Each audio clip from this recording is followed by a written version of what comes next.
Soy Clarisa Mentellaga, docente investigadora de la Facultad de Arquitectura y Diseño en la especialidad de diseño, y también soy artista visual, y estamos aquí en Campus Oriente presentando mi exposición AINI, que aborda las relaciones del ser humano con el medio ambiente. El proyecto surgió en una residencia que hice hace unos años en las Islas Galápagos, donde empecé a trabajar con las piedras volcánicas y a recolectarlas, marcando en un mapa el lugar exacto de donde las había sacado para después devolverlas.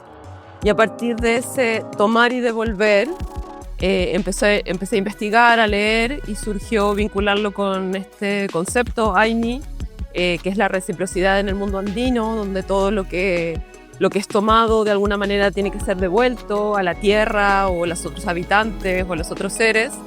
Y a partir de ahí empecé a trabajar con ese concepto, con el recolectar la piedra, registrarla, dibujarla, hacer grabados con ella, fotografiarla, generar de alguna manera un afecto con eso que llamamos inanimado.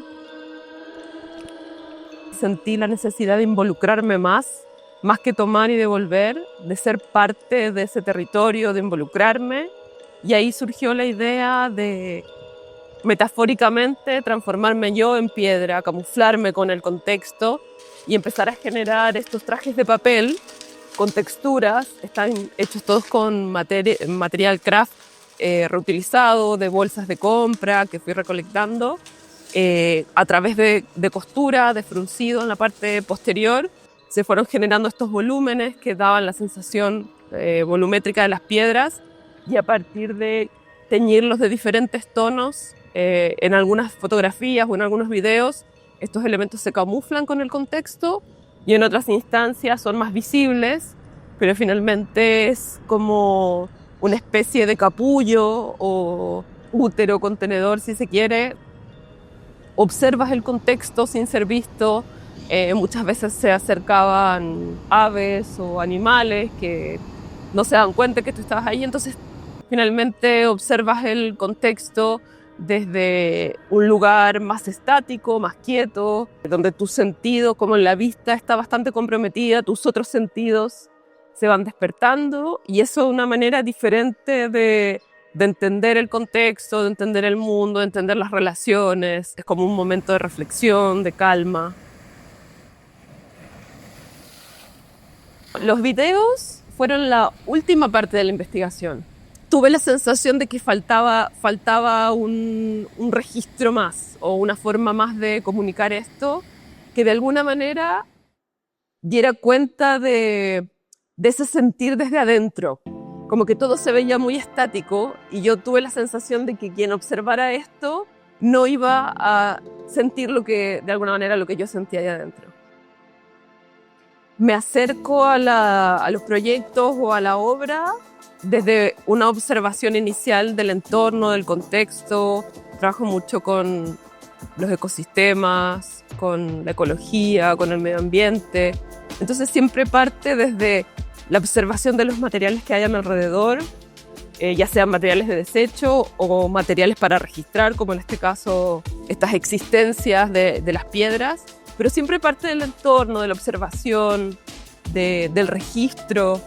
Nunca mi obra parte del artificio. Siempre parte como de pequeñas observaciones, como que se van concatenando para hacer algo mayor. El cuerpo en general está muy presente en mi obra.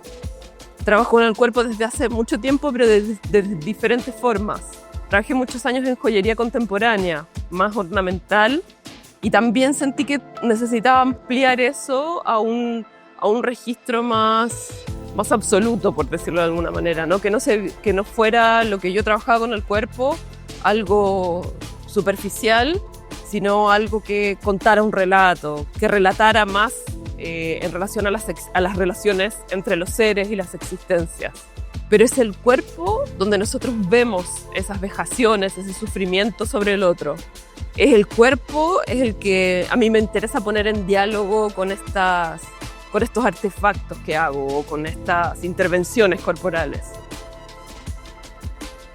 En todas las cosas que yo hago, en general, ya sea obra, investigación, cuando escribo un artículo, el arte y el diseño están muy vinculados.